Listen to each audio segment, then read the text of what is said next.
Dictation start होगी 5 second बाद। Start.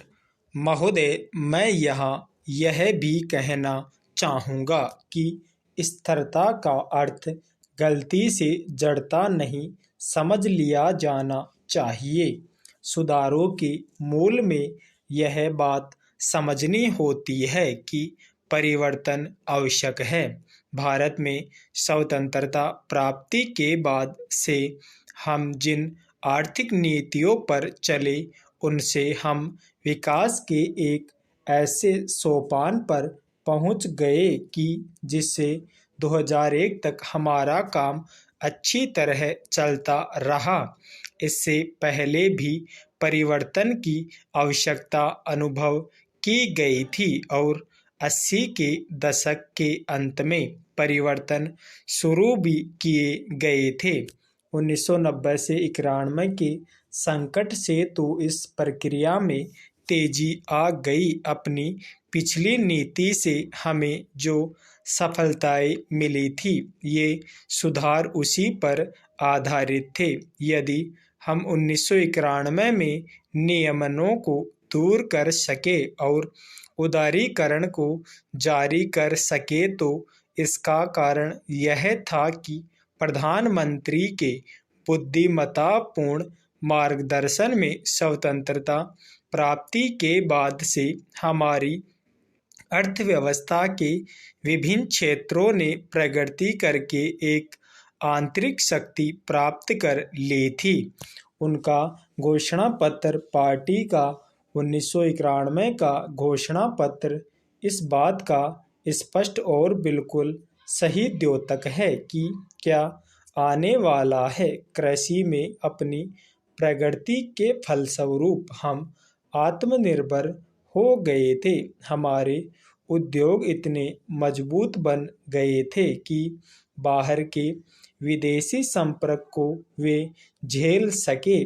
प्रतियोगिता के क्षेत्र में भी और सहयोग के क्षेत्र में भी हमारी नीति में एक निरंतरता बनी रही है, जिसके परिणाम स्वरूप हमें अपने सुधारों के लिए आधार मिला है। जो नई नई आवश्यकताएं आ रही थी और जो वास्तविकताएं सामने दिख पड़ रही थी, ये सुधार उन्हें देखते हुए किए गए थे। मुझे यह कहने में कोई संकोच नहीं कि भविष्य में भी हमारे सुधारों का सिलसिला इस बात पर निर्भर करेगा कि हमारे सामने कैसी घरेलू जरूरतें आ रही है। पैरा।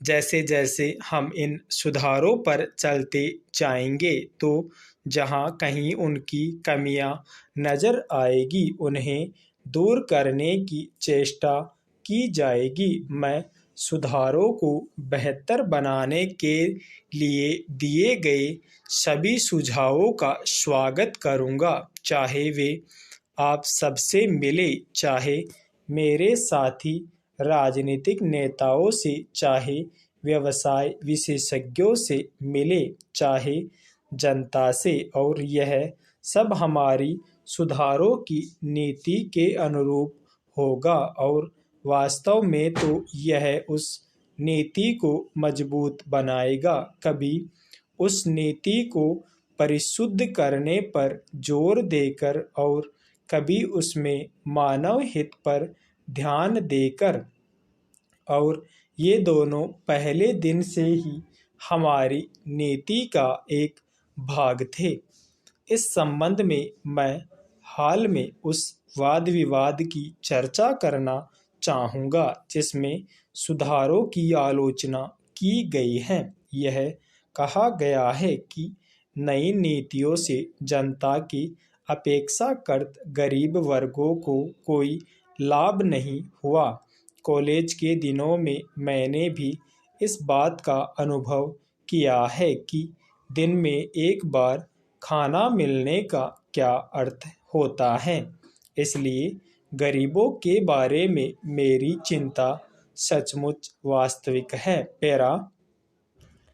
महोदय, स्वतंत्रता प्राप्ति के बाद के सभी दशकों में सरकार ने गरीबी से जूझने की चेष्टा की है। इस समस्या पर अब तक काबू न पा सकने का एक महत्वपूर्ण कारण यह है कि हम वृद्धि और प्रगति की उस दर को प्राप्त नहीं कर सके जो पर्याप्त ऊंची हो। इस वृद्धि और प्रगति के जो लाभ पहुँचे हैं उनसे समस्या हल नहीं हुई।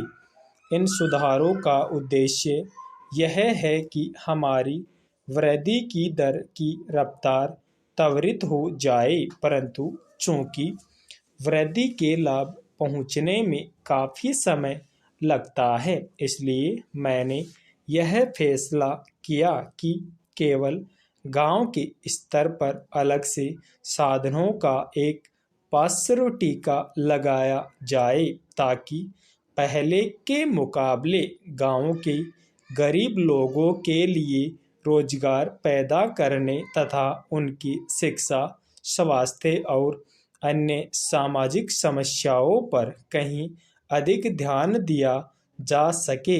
इसे बाईपास मॉडल कहा जाने लगा है, जो गांवों में गरीबी के एक महत्वपूर्ण कारण पर ध्यान देता है, अर्थात वर्ष भर गांव में पूर्ण रोजगार का अभाव, जिसके फलस्वरूप रोजगार ढूंढने के लिए गांव वाले गांव छोड़कर शहरों की ओर जाने को विवश होते हैं। पैरा विश्व भर में आमतौर पर सुधारों के साथ मुद्रास्फीति आती है।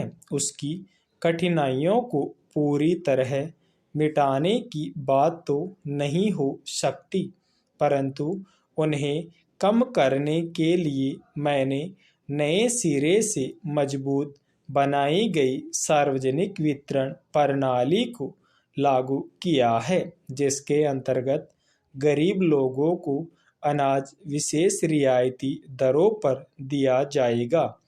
मुसीबत में पड़े कारखानों के मजदूरों की सुरक्षा के लिए राष्ट्रीय नवीकरण कोष शुरू किया गया है।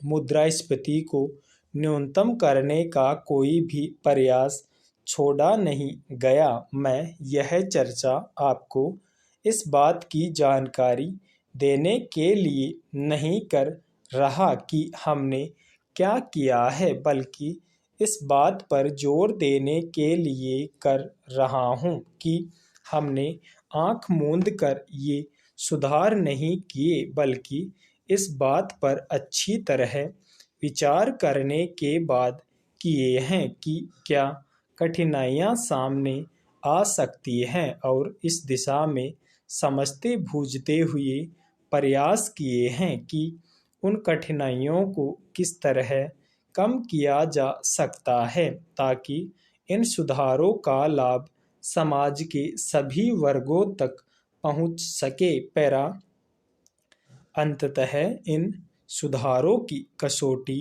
यह होगी कि ये लाभ सभी तरफ पहुँचे हैं या नहीं। जब तक इन सुधारों का लाभ व्यापक रूप से न पहुँचे, मैंने जनता के उन वर्गों के हितों के लिए विशेष योजनाएं बनाई हैं जिन तक ये लाभ पहुँचने में समय लगता है।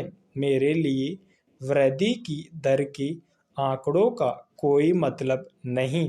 मैंने तो शुरू से मानव हितों पर ध्यान दिया है और इसी दिशा में हमने अपने प्रयास आगे बढ़ाए हैं। आज जरूरत इस बात की है कि हम बड़ी सावधानी पूर्वक यह देखें कि समय समय पर हमारे सामने क्या बाधाएं आ सकती है और उनको तत्काल और प्रभावकारी ढंग से दूर करें।